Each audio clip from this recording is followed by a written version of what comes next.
Hi, everyone. Welcome to our second SERC talk of 2022. So I'm very glad to welcome back SERC Research Council member, Dr. Peter Beeling, as our Cyber Resilience Series moderator.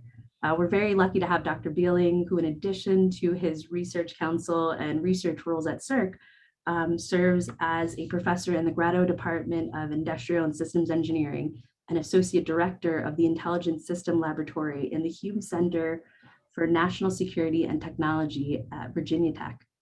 His research interests lie at the intersections of systems engineering and artificial intelligence and include AI adoption, reinforcement learning, transfer learning, and digital engineering.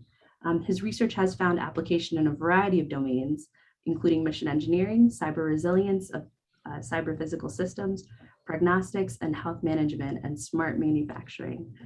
So in short, he's a thought leader in the field, and we thank you again, Peter, for curating and moderating the series. Well, thank you, Mimi, for the very kind introduction. So it's my pleasure today and a great honor to welcome Dr. Alexander Kott as our SERC Talk speaker. And Dr. Kott serves as the chief scientist for the U.S. Army Research Lab. He's also for the Army in its entirety, the senior research scientist in the area of cyber resilience. By way of background, prior to becoming chief scientist of ARL, Dr. Kott was chief of the network science division at ARL, and he served earlier as a program manager at DARPA.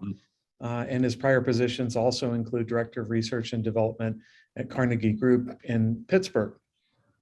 He earned his PhD in mechanical engineering from the University of Pittsburgh in 1989, and there he researched AI approaches to invention of complex systems.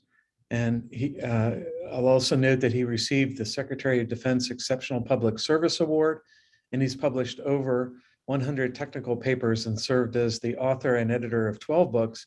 And I happen to know that he's working on more books even now.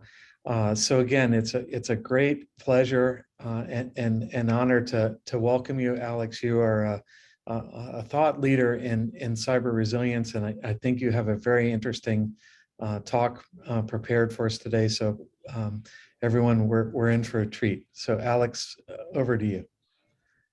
Thank you so much. Thank you, Peter. The title that I gave to my talk is Cyber Resilience.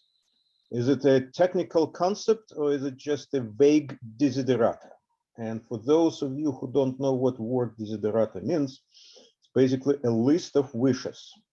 And when I go to many meetings where word cyber resilience is mentioned, I think there is a lot there about just a list of everything good against everything bad. And that is not a technical concept. So currently, I think cyber resilience is still at the level of desiderata, a fairly vague desiderata, but I think we are, as a community, moving it towards a technical concept. Before I proceed, just a few words about myself. I've been with the Army Research Laboratory since 2008. My work included research on cyber resilience, cyber physical, SCADA, and Internet of Things, cyber defense, cyber modeling, and wargaming.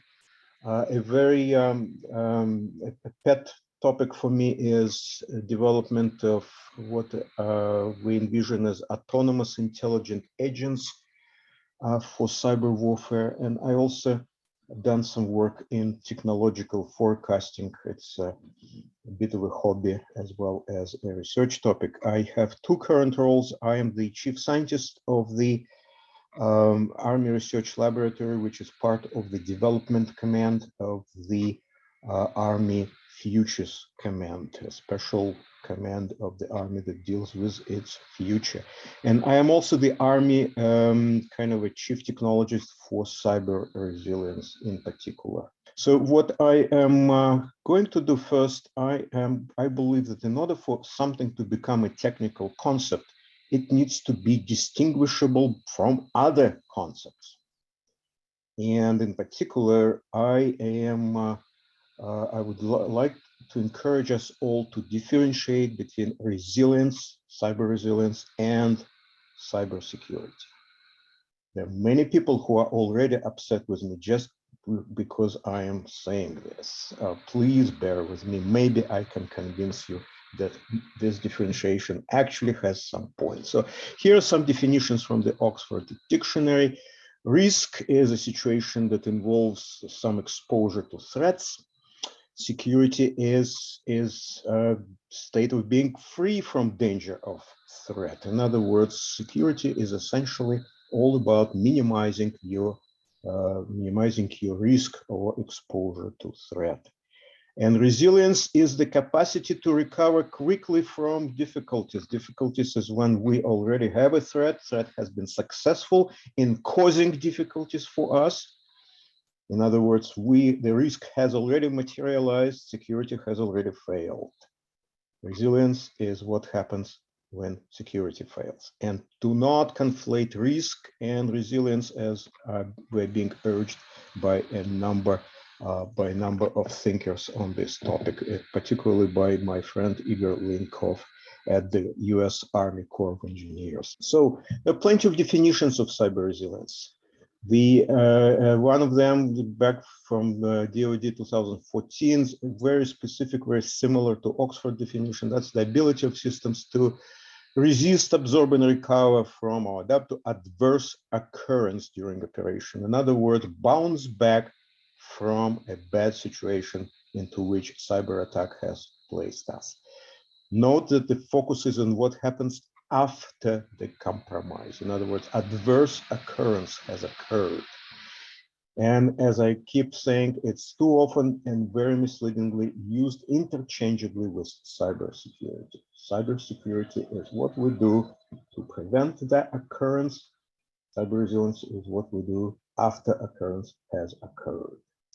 And there's a whole separate discussion about how this all relates to cyber survivability. And that's a separate discussion that I will not go into. There's no need to talk about the fact that at some point, about 7 years ago or 8 years ago, word resilience, in particular cyber resilience, became very popular.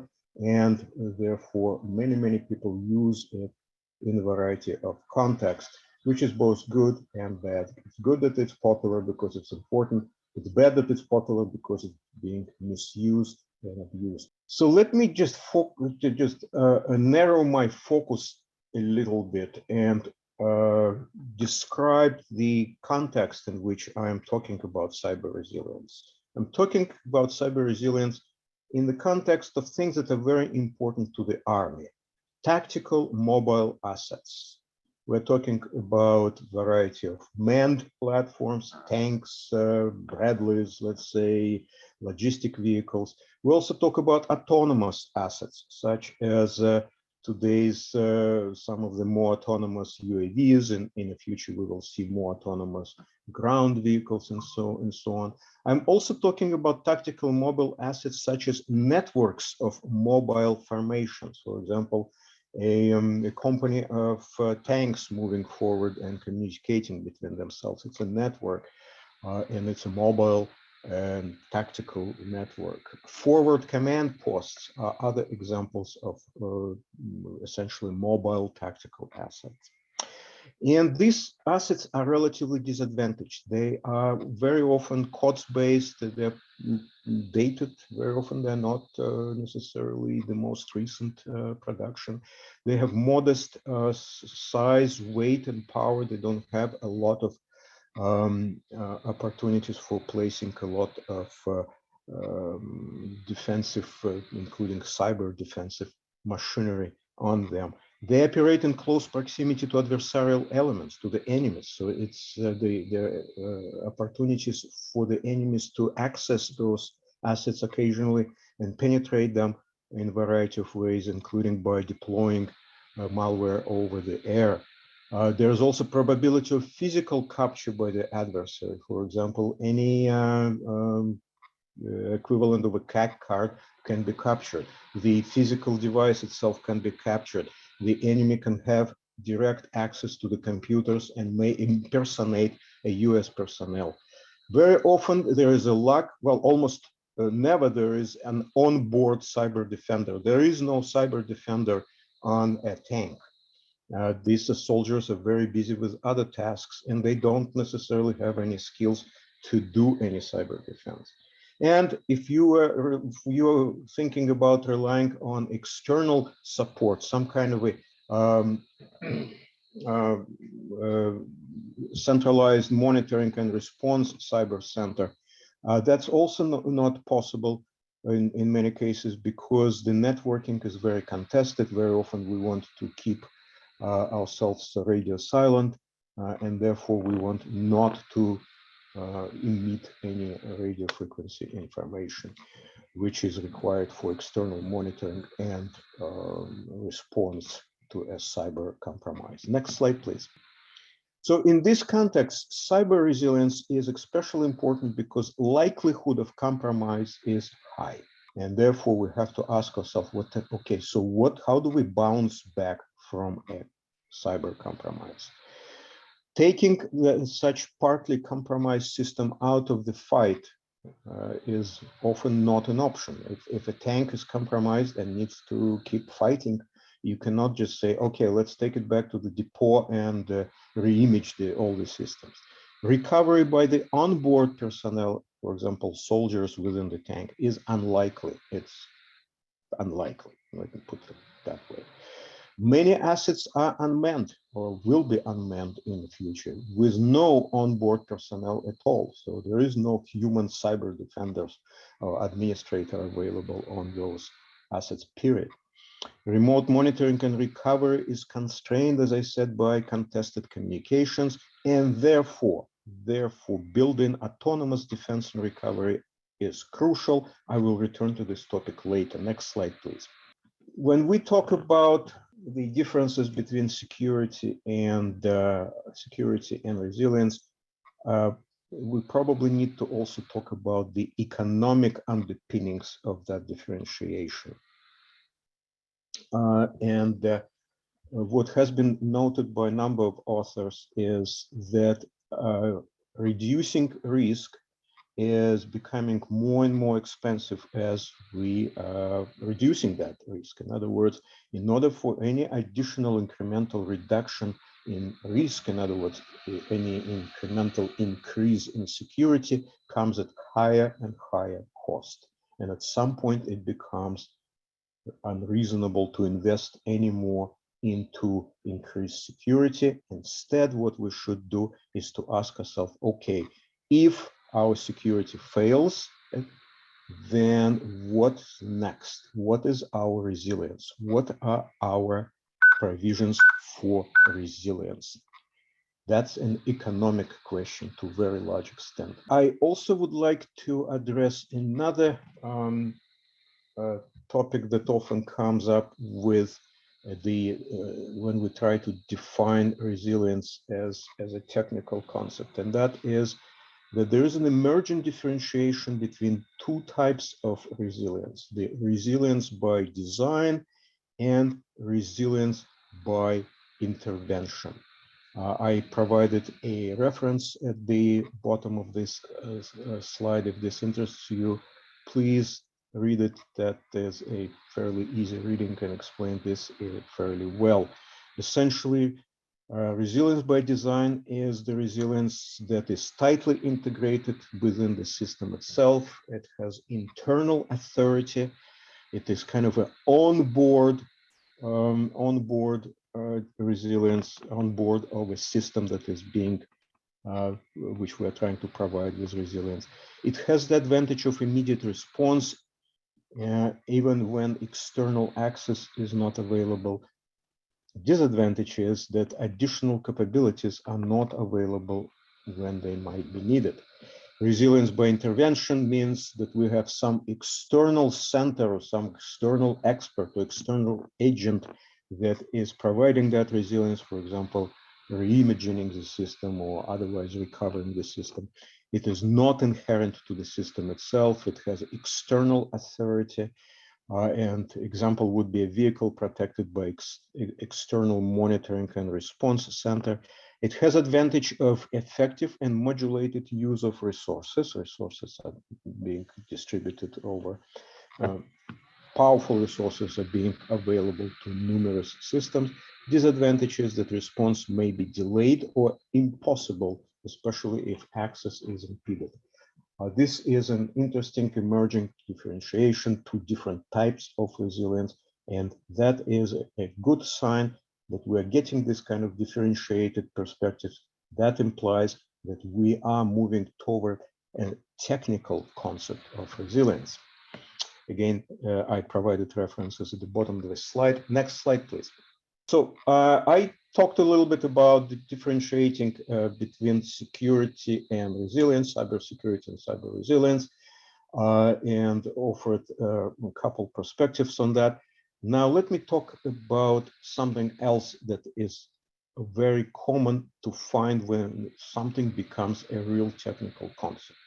When we have a real technical concept, we usually can point to a thing that is providing, that is associated with that technical concept. And one of the things that I feel is important to talk about when we talk about resilience is the concept of an agent that is actually residing on the system and autonomously provides cyber response and recovery, the key elements of cyber resilience. So I'm talking about autonomous intelligent agents for cyber resilience. So we live in a world which is more and more becoming the world of various autonomous agents, non-human agents, artificial autonomous agents. So here is a kind of a world of the battlefield, the army battlefield of the future. Actually, not so much of the future, is becoming more and more present. And here you see a lot of different robots, flying robots,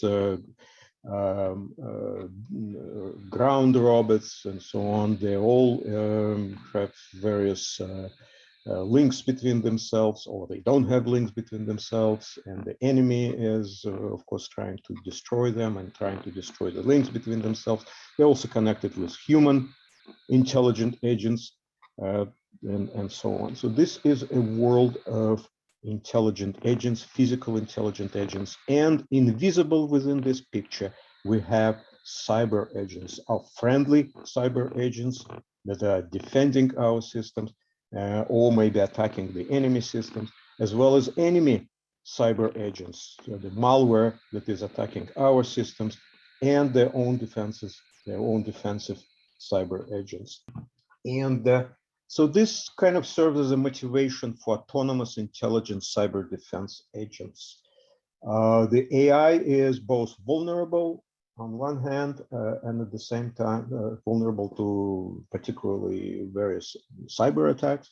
At the same time, it provides opportunities for novel types of cyber defenses, intelligent, autonomous cyber defenses.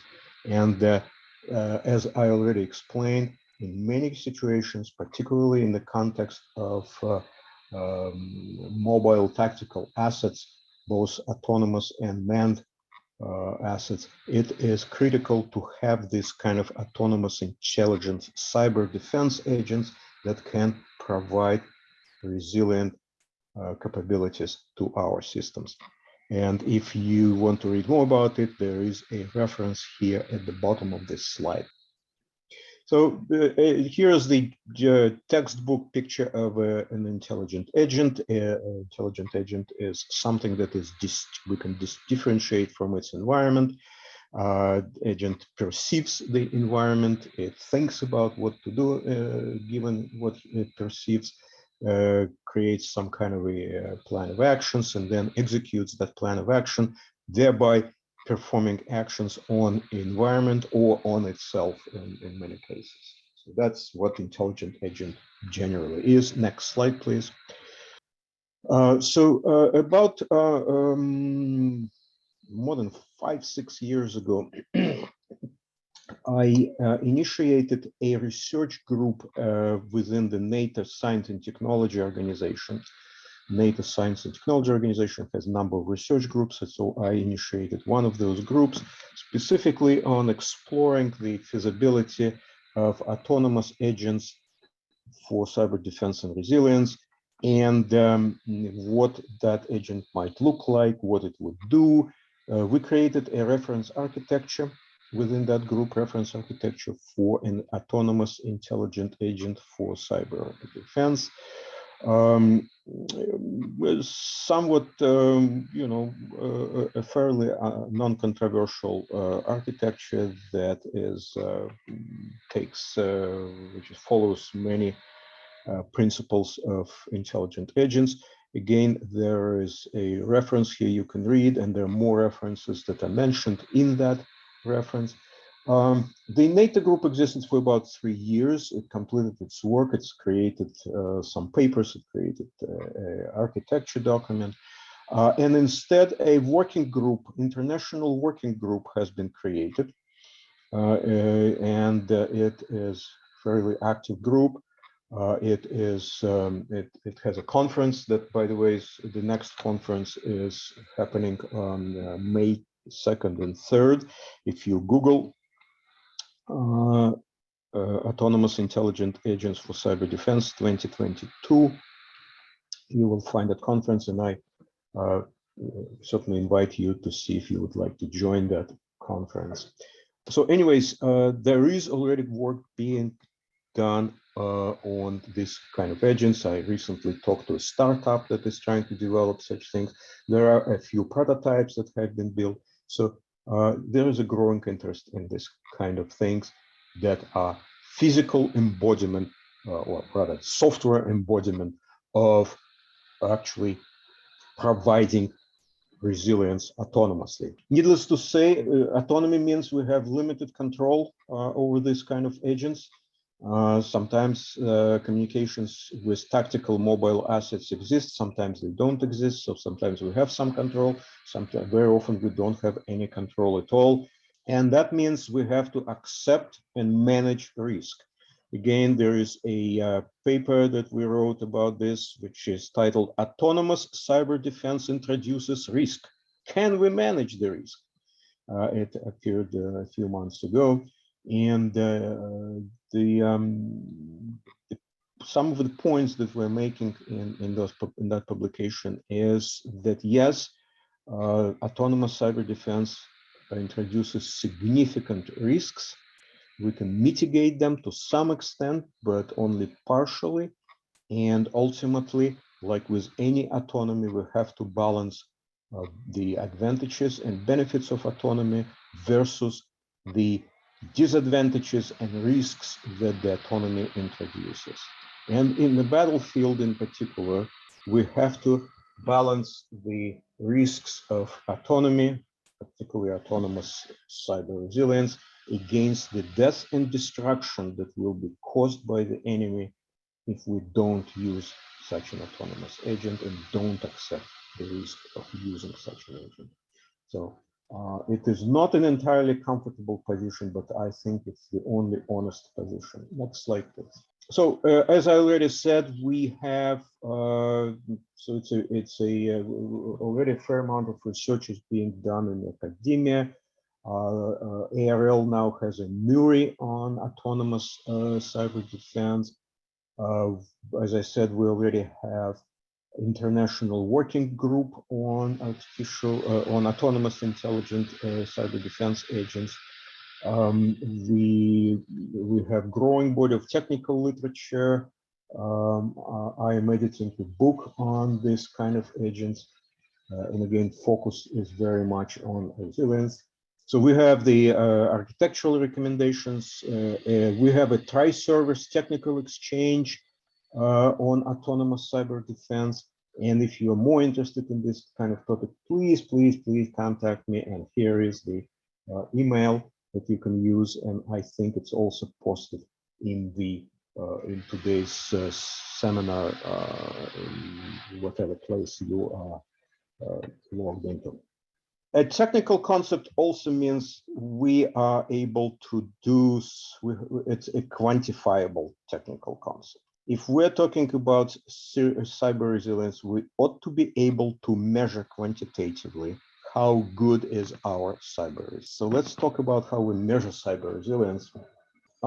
This is another one of my pet topics, and that is we cannot do anything meaningful with cyber resilience unless we figure out how we measure cyber resilience. You cannot improve what you cannot measure. A lot of things that we do now for cyber resilience might in fact be actually harmful to cyber resilience, because we are adding complicated additional features, we're increasing attack surface and so on and so on. So let us be very clear, we cannot know whether or not we are improving cyber resilience until we're actually able to measure it. All sciences and engineering blossomed only when the community of those sciences and engineering figured out how to build tools for measurement and how to measure what they're building. An example that I like to use is the indicator diagram, which essentially measures the amount of work that is being done in each cycle within a steam engine or internal combustion engine. James Watt, the supreme inventor of steam engines, found it so important for development of steam engines that is so crucial for what he was doing for improving them that he kept it secret. He was a prolific patent taker. He took many, many patents. He never took a patent for the indicator diagram because he thought that it is so important. He wants to keep it an absolute secret. Measurement, the ability to measure something is absolutely fundamental and crucial for our ability to do anything meaningful or improving of whatever we are working on. Measuring cyber resilience is a prerequisite for making it a meaningful technical concept. So I believe it's very important to have red teams. It's very important to have qualitative assessments by experts and so on and so on. But it is not a substitute for actual measuring something. And we will talk about what measuring means and doesn't mean. And as I already said, as we add more and more cyber defense features and mechanisms, we don't necessarily increase resilience of our systems. We may be actually decreasing them. So how to quantify resilience? Here is a picture of a book on cyber resilience, edited by myself and Igor Linkov. It is a fairly useful book. So if you have it in your library, take a look at it. It has a fair amount of good information. One of the things we're discussing there are a variety of approaches to measuring resilience. And essentially it is, you can divide it into two broad groups. One is kind of based on metrics. A typical example is when we look, let's say, at a design of a system, and we are then going through various functions and components and elements of that system, and we are trying to answer questions of how resilient they are individually and in combination together. And we're applying some expert opinion. We say it's on a score of 0 to 10, the resilience of this sub-function is 7. Okay, fine, 7. And then we add and multiply and we get some kind of a number. Highly subjective, fairly expensive, and we still don't know what the real system does when it is under real cyber attack. Model-based, now here model is a little misleading. An actual artifact is a model of itself. An actual artifact is a model of itself. So model-based includes doing something with an actual artifact or any model thereof, which may, and the model can be at different levels of fidelity and veridity. And these are two major approaches, and I personally favor are the approaches where we are using a highly faithful model, ideally the artifact itself. Artifact itself is the best model of itself. Yeah, so this is kind of an approach to collecting metrics, expert opinions about various aspects of our system and various resilience responses or stages of our system. This is an approach that is viable and doable and appropriate, but not what I would call actual measurement. A very major idea for measuring cyber resilience, quantifying cyber resilience, is a notion of this area under the curve. You find it everywhere in most of literature about cyber resilience. Here I bring an example of a good review going back to 2016, a review of definitions and measures of system resilience, which is applicable to cyber resilience as well. A very rigorous review I recommend. An overwhelming majority of approaches to measuring system resilience in that paper essentially refers to some variations of this notion of area under the curve. So what is this notion of area under the curve? Let's say we have a system or a very accurate model of that system. We take that system, we subject it to a cyber attack, some kind of adverse event. Cyber attack, let's say, is successful. And so the system functionality starts dropping. You see this curve drops right below its normal level. And then some kind of cyber resilience mechanism kicks in, stops that curve from continue to drop, and then eventually starts to recover and brings it back to normal, or maybe even better than normal, if it does some adaptation, useful adaptations, right? And so we look at how much that area under the curve took. In other words, that's the loss of functionality. We divide it by normal functionality, and we get some kind of a number less than 1.0, which indicates overall measure of our resilience. That's roughly the idea of all different approaches. There are many different variations on this idea, that this area under the curve resilience. Explored since 1980s, has been used in multiple domains, medical domain, ecology, biology, sociology, psychology, urban planning, forestry, you name it. This has been used in many, many different domains, and this is roughly the notion. And there's an excellent paper by John Burtis, MITRE, How to Think About Resilience in a DoD Context, and he wrote, we evaluated 23 candidate metrics against 19 evaluation criteria. From this analysis, we conclude that the best single metric for resilience is the expected availability of the required capability. And he brings this particular picture. I copied it from his report. This is, of course, just the area under the curve, kind of in a three-dimensional form, where you measure it across multiple representative scenarios or missions of your system and multiply by probability of that scenario occurring. And of course, the curve that may take a very complicated shape, because you may not have a single attack, you may have continuous attacks, you may have recurring attacks of different types. Some of them your resilience mechanisms can deal with, some of them they cannot deal very well with, and so on and so on. So that area under the curve may become fairly complicated. Like in any other measurement, what do we do with something that we're measuring? We take some artifact, we subject that artifact to some influence, and then we are recording some physical manifestation of the behavior of the system under test in response to that influence.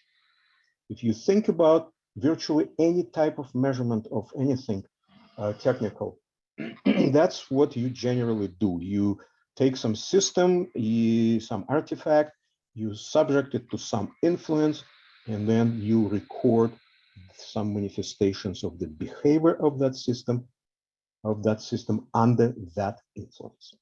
Okay, so let's imagine we are trying to measure resilience of a vehicle, of an army vehicle, which is subject to a cyber attack. How resilient is that vehicle to cyber attack? So what we should do is, if we're measuring, here's one option is execute a representative mission. For example, our vehicle is going up the hill delivering some munitions from point A to point B. Apply some cyber pressure through an automated red team, for example. Record the mission functionality over time. A vehicle may have various meaningful performance parameters like speed, for example, like fuel consumption, like how overheated the engine is, and so on and so on. Repeat this multiple times, let's say something that is suitable for statistical significance, 10, 30, and so on, and compute the resilience expressed as a single number or perhaps a statistical distribution. So, right? So that's how we might try to perform measurement of resilience. All right, I'm kind of cutting close to the end of my time. So all measures have deficiencies and concerns. Here I'm listing some of them. And we need to be mindful of that. Next slide, please.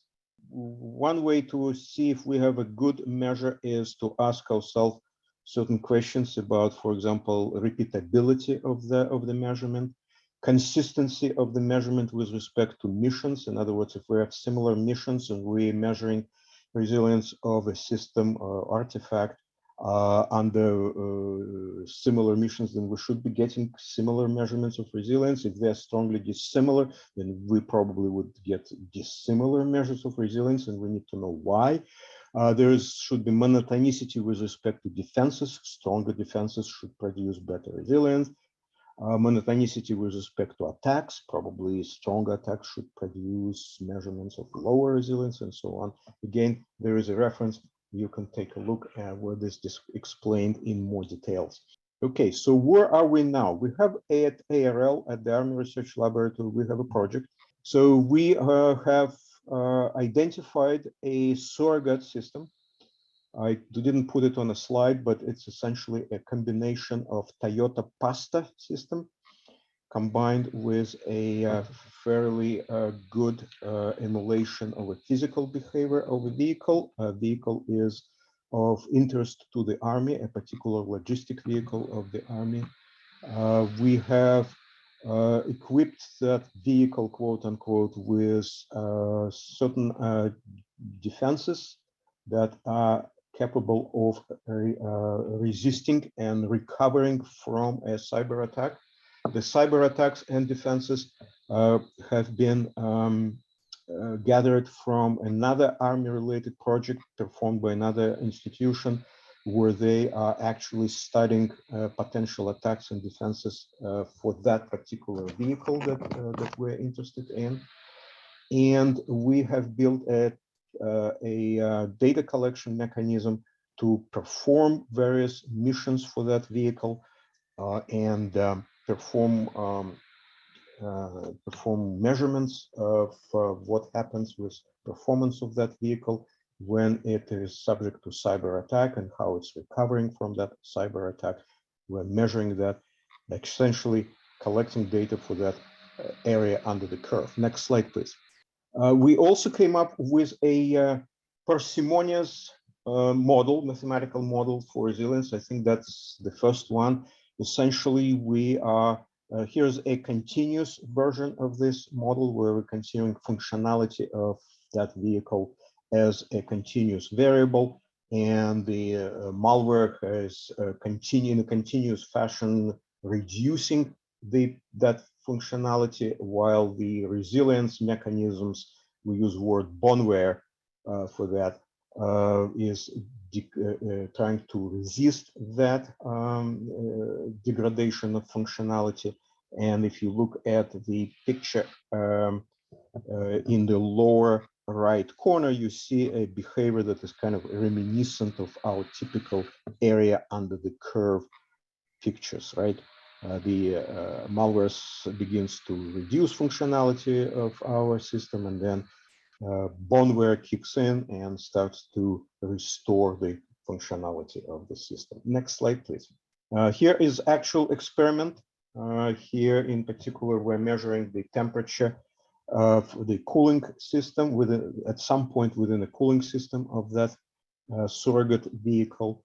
And we are measuring the normal performance of that system, and we're comparing it to the performance under cyber attack.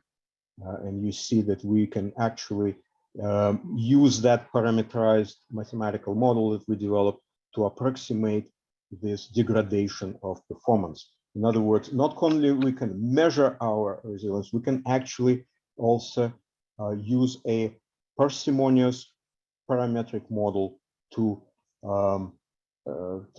duplicate that performance, that behavior. Next slide, please. And we have some other models of mathematical models, a little more complicated, a little less parsimonious.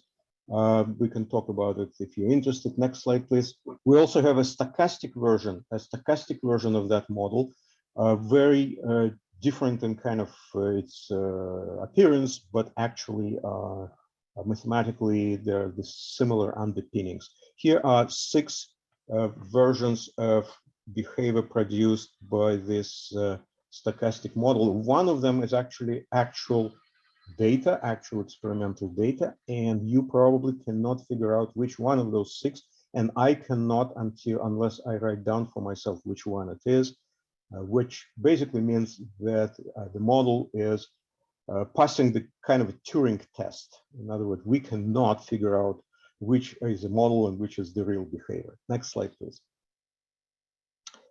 And the general lessons learned from this project for measuring cyber resilience so far is that artifacts are not readily available.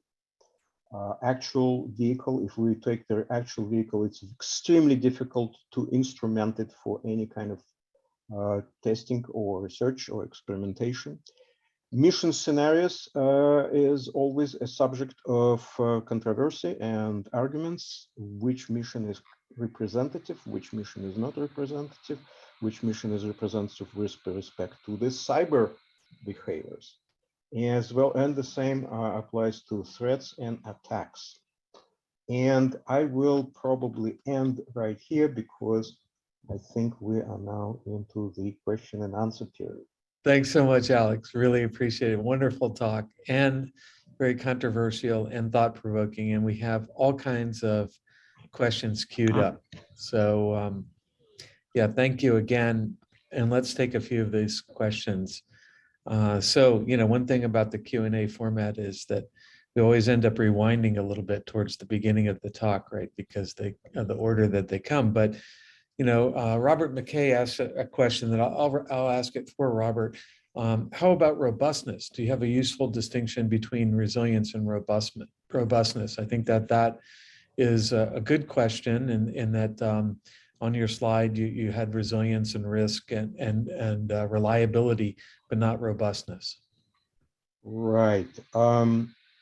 So I haven't thought really deeply about that. To me, robustness is mostly performing in an expected fashion or within the expected bounds under the variety of conditions, including less expected conditions or unexpected conditions. Robustness, in my opinion, does not explicitly refer to situation when you have to bounce back from a really bad situation. That would probably be the distinction I would draw. I'm not entirely convinced that that's correct, but that's the best I can do. Next so falling more in the category of, you won't be able to put me in the really bad position because I have my system is robust to a variety of conditions. Is robust to that, and right. Okay, I think that's useful. And I noticed that Ronald Freeman has a very particular kind of question that comes next that maybe we can use as a foil for, for considering robustness. And I'll read it just in the interest of time. Per RBD, what anti-radiation composite materials do you suggest for providing resilience in cyber hardware systems? So that is, to me, sounds like a question that would be kind of at robustness, right? So if I'm going to have anti-radiation materials and they're going to protect my cyber hardware system in some kind of way, is that really a kind of robustness? I think it is. Okay. One of the things we're finding in our experiments with our surrogate vehicle is that physical resilience and cyber resilience are not very differentiable. They work together. For example, cooling system is very resilient to all kinds of things. It's designed that way. And so cyber attacks on cooling system have relatively limited impact, not because we have some good cyber defenses, even though we did put them in, but because it's just a very resilient system by itself. It recovers. Great. So, Marissa, are you there? Would you like to ask your question? Yes. Can you hear me? Yes. Yes. My name is Marissa Bigelow. I'm from Mile 2 and was at the Ohio State University previously. So thinking about autonomous agents, I mean, like with human agents, we have limitations, we have scopes that we are performant in. And one of the things that we've seen with a lot of automation is that it can be very insensitive, we'll say, to maybe context changes or goals and priority shifts. How do you think we could recommend monitoring or intervening when we recognize that agents can operate at scales that are faster than humans are able to intervene? This is, Marissa, you're absolutely right. This is one of the challenges of cyber autonomy. And I'm not pretending that there's some silver bullet to mitigate that challenge. My sense is that when context changes, it's hopefully at a relatively slow human kind of relevant pace. So when we need to change the context, when we need to inform our autonomous agent that, hey, we now have a different combination of goals, we should be able to do the monitoring and intervention at a human pace. Not sure what else can be done for a human to intervene at any pace other than human. Over. That's good. Yeah, a very interesting question, and gets to the issue of it's great to have autonomous agents in charge of the defense, but the humans are having to live through the experience as the operators or the commanders, and so there are real questions of what you tell them and so on. Bill Howell, you have a couple of questions. Would you like to ask? Maybe you could just limit to one for the moment, and then we'll come back to others. You can ask the one that we're kind of working our way down, or anyone that you want. Bill, are you out there? Peter, maybe you just read it. Okay. I'll ask. Let's see. I'll come back to Bill's questions in just a moment.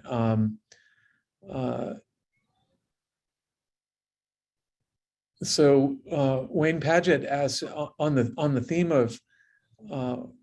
theme of measurement, how do you suggest the detection of attacks / compromise when the mode of attack is likely unknown to the agent? So I think that question gets to the idea of, do you care really, of understanding a lot about the nature of the attack, or are you agnostic to that? Earlier you suggested maybe you're even agnostic between it being a cyber attack or a physical event. So could you comment on that? Yeah, so I think it runs a gamut. It runs a gamut. There's a spectrum. If we have a detection capability and diagnostic capability to say, this is this kind of attack, and therefore I will use this kind of response and recovery. I have a suitable one, so I will use it. Okay. So this is one situation in which we actually can diagnose the attack and find and have some characterization of that attack. Or we may have a situation on the opposite end of the spectrum. My cooling system is misbehaving. I don't know what I don't know if it was an attack. I don't even know if it was an attack. I can't detect it. I can't diagnose it. I can't characterize it. Okay. All I can do is to go and flush the ECU responsible for the cooling system. Let's see if that helps. So this is a response. It may be even successful response. It may recover the operation of the cooling system in spite of any understanding of what the heck is going on.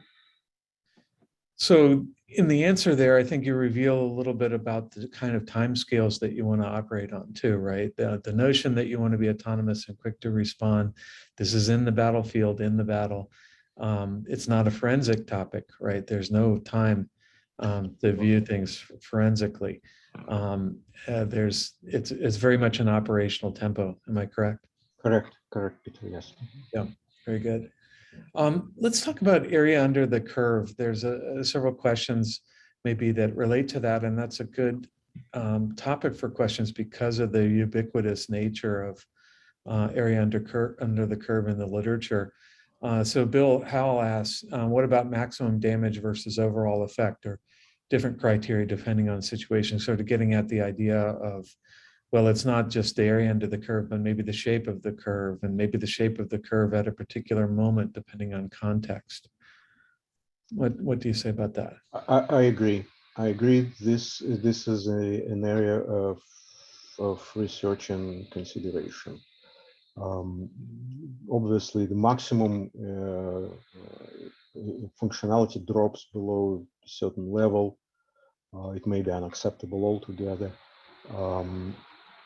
Typically, this might be dealt with by combining some kind of a minimum into some kind of a measure that characterizes the overall mission capability, right?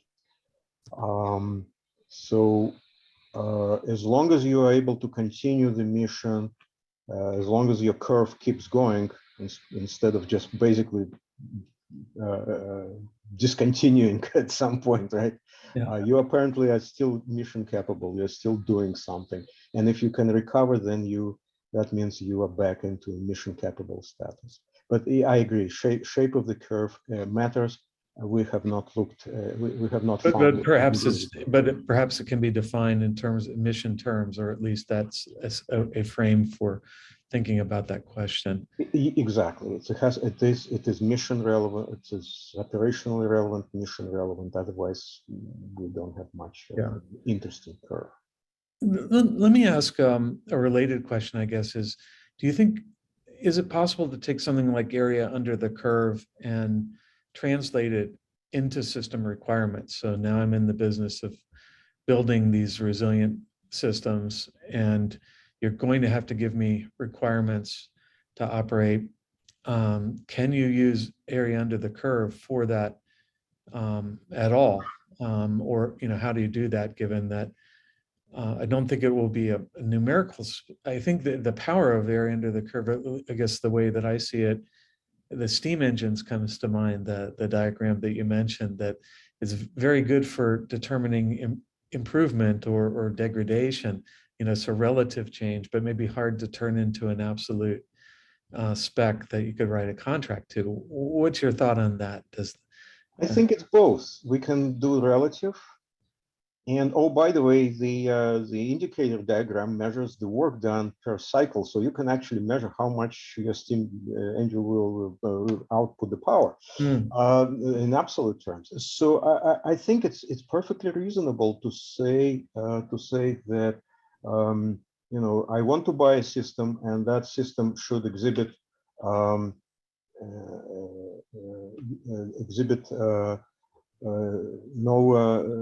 worse than 80% resilience based on area under the curve measuring methodology. Okay, good. Let's see. Elijah, would you like to, Elijah Evans, would you like to pose your question if you're still online? And Elijah, you're still, oh, there we go. You want to test your microphone? If not, I'll be happy to read it. Elijah's there and unmuted, but we're not We're not hearing. hearing. So let me go. How about now? Okay. Now it's good. Sorry, I had to get through 5 different steps there. Yeah, so my question here, if a system is able to withstand or resist an attack to the extent that basically there's no area under the curve, that's not a demonstration of resilience, if I'm following. So there's nothing for us to measure from a resilience perspective. So I guess the first part of my question is that a correct interpretation of your thinking, Dr. Kott? And secondly, does that mean we need to modify some of our definitions of resilience in the DoD community that include those concepts of withstand and resist? Over. So the answer to your second question is that DoD definitions already talk about withstanding, resisting, responding, recovering after an adverse event. If we cannot even observe an adverse event, in other words, if your security is so good that whatever mechanisms you have are so good that no degradation is even observable, I would argue there is no adverse occurrence. Your system is just so secure. It just does not at all show any adverse occurrence, in which case the notion of resilience arguably is not applicable. Thank you. So you're demonstrating security, but not resilience. Yeah, That's exactly. Thank you. And nothing wrong with that. Perfect. We want this kind of systems. We would rather have them ideally secure rather than ideally resilient. And I think that kind of situation would put us into a big argument or consideration of the difference between security and robustness too. Yeah, we would be in the thick of it. Yeah. Yanchao, Liu, would you like? Are you still on? Would you like to ask your question?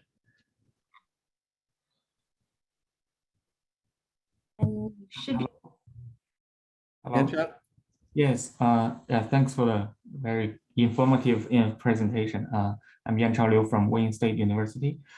So I think the cyber attacks often comes in ways that are not previously known, right? So apart from adopting the well-known best practices in design and implementation of systems, what other practical advices can you give to increase the cyber resilience of built systems?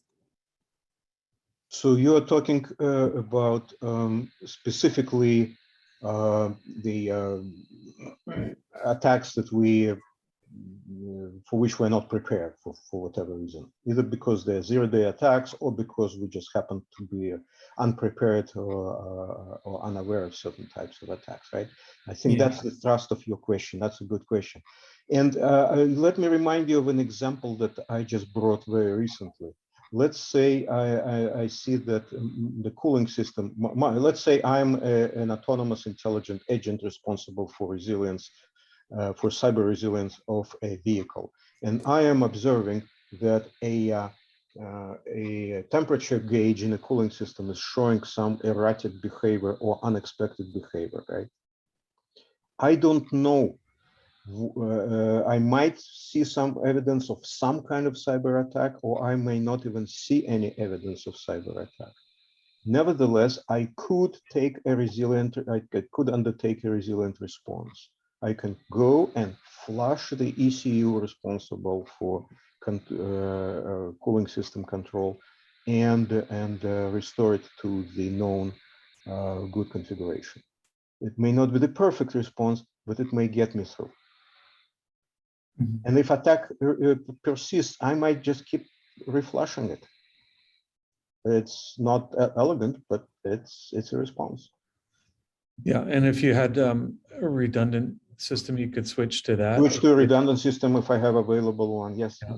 Yeah, so that the question of the, I think that this partly gets to the question of what are the unique challenges associated with testing these for resilience. And one approach is to have something like red teams engineering attacks, and another approach is to find ways to actually make these situations occur where you're again not, you're agnostic as to how they occurred, but maybe you're reaching in with a special ability to manipulate something like the sensor, or to take it offline, or to change its state in a way that would correspond to many different attack pathways or physical kinds of events, and so that you're starting your conditioning on it happened, and now what, right? Yeah, very good. Okay, let's see. Chris Sargent asked, do you have a methodology to quantitatively evaluate resilience as a function of, whoops, lost Chris's question there. Do you have a methodology to quantitatively evaluate resilience as a function of resilience or recovery technique complexity? Can RBI be better than RBD in some cases because of a measured complexity? So you touched at one point, but didn't dwell on the difference between resilience by design and resilience by intervention, with a kind of preference, I think, for resilience by design, if I took things correctly. And so I think the nature of the question is, but which one we prefer depend on how complex it is to actually achieve a resilience response. Is that enough framing for you to address that? Yes, yes. So actually, I think although the difference between RBI and RBD is real and substantive, in many cases, ideally, you would like to have both belts. You want to have a belt and suspensions if you really want to be sure. And a lot of it depends. I agree with you. Complexity is a part of it, and you never know what is more complex. Is it more complex to, for example, put an intelligent agents of some sort on your vehicle, which may be complex to design and build and maintain and so on, or is it more complex to have a remote monitoring and response center, which needs to be staffed by smart people with appropriate tools, and on the battlefield you actually have to protect them against being destroyed by the enemy. They are out there emitting RF signals, and so the artillery rounds are looking for them. So it really depends on the situation, which one is more complex. And it depends on the situation, for example, whether or not you have reliable communications with the vehicle, between the vehicle and the remote monitoring center, which one is more effective and desirable. So I think both of them can be preferable depending on situation. So we'll try and squeeze in a couple more questions. I know your time is limited. Richard Halliger has a question that should have a quick answer. Either you welcome an email on this or not. In case you can disclose this info on slide 38, what kind of attacks or malware in your model did lead to the reduction in functionality? So a very particular thing. I would encourage you to send me email. I will connect you to the program manager of this particular team, and he will be able to decide how much we can divulge. Yeah, very good. Carl Stokes asks, it appears that the immediate challenge is to quantitatively model the operations/system functionality, but we by and large model this functionality based on hierarchy. Does this represent some sort of limitation of measuring resilience, the area under the curve? I don't think so. One way or another, we have to decide what do we call functionality, mission relevant functionality. And that probably is some kind of a combination of key performance parameters, which may be hierarchical indeed. Good. And let me just pose the last question. Based on these concepts and disconnected operational environment, based on these concepts and disconnected operational environment, should much importance be placed on understanding and measuring the active system state versus qualifying the adversity? Will, are you there? Maybe you want to ask this one. Will Barnum. Will, go ahead, please. Maybe clarify your question. I kind of lost it. Yeah, so can you guys hear me? Yes. Yeah, sorry. Yeah, my typing and trying to do three things at once didn't type too well. So yeah, so if we're looking at the measuring under the curve and understanding resiliency, to me it seems that we should be more concerned with understanding, in order to measure that, we need to understand the effects on the system state as that adversity is occurring to it. And so in that case, and with these disconnected operational environments where you talked about you may not have a defender or an operator in place, should we look at kind of throwing out, or not necessarily throwing out, but prioritizing, that state measurement and understanding when that's changing versus the traditional, defensive cyberspace operations looks that we're looking at on trying to, look at what adversity is occurring and how it's occurring and qualifying that. I would rather do both if we can. We do want to understand what the adversary is doing to us. And at the same time, and sometimes it's possible, sometimes impossible, a system state is always with us. System state ultimately defines whether we can or cannot perform the mission. So that's absolutely necessary. But we still, if we can, we should try to pay attention to the adversity characterization as well. So related, I guess Bill Howe asked a question that really bears on the question on the notion of machine consciousness, and and how conscious should the cyber agent that's providing the resilience be in terms of its awareness of impact of action. So I think that speaks somewhat to state and a lot to context. Yeah, well, one of the things that this artificial intelligence cyber defense agent, autonomous intelligence cyber defense agent should have is the ability to assess the likelihood of causing harm to the system. In other words, if I want to flush an ECU, maybe I should assess how risky is that. Certain ECUs may be flushed and everything will be okay. Certain ECUs, first of all, you flush, you may actually cause some harm right away, or because you have to do it in a certain condition, or you may not be able to recover after that flush at all.